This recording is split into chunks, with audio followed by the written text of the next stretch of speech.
বাবাকে দেয়া কথা রাখতেই মুখ্যমন্ত্রী হলেন থালাপতি বিজয়। আমি তামিলনাড়ুর মুখ্যমন্ত্রী হব, এভাবেই নিজের আত্মবিশ্বাসের কথা একসময় বাবাকে জানিয়েছিলেন তিনি। 2026 সালের বিধানসভা নির্বাচনে প্রথমবার অংশ নিয়েই বাজিমাত করলেন জনপ্রিয় অভিনেতা থালাপতি বিজয়। প্রকাশিত ফলাফল অনুযায়ী রাজনৈতিক অভিষেকেই শীর্ষ নম্বর পেয়ে তামিলনাড়ুর মসনদে বসতে যাচ্ছেন বিজয়। নিজের দল টিভিকে নিয়ে 234টি আসনের মধ্যে 109টিতে এগিয়ে থেকে এখন তিনি মুখ্যমন্ত্রীর দৌড়ে শীর্ষে।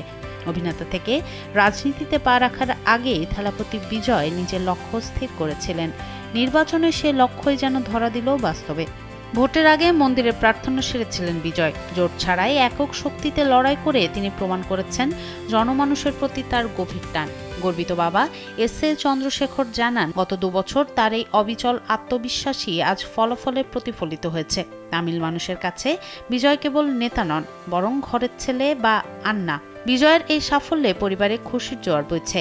ডিএমকে জোট 74 ও এআইএডিএমকে 52 আসনে দাঁড়িয়ে থাকলেও বিজয়ের এই নতুন যাত্রা তামিল রাজনীতির নতুন এক অধ্যায়ের সূচনা করল। কড়া নিরাপত্তার চাদরে ঢাকা প্রিয় নেতার বাড়ির সামনে এখন অপেক্ষমান হাজারো ভক্ত।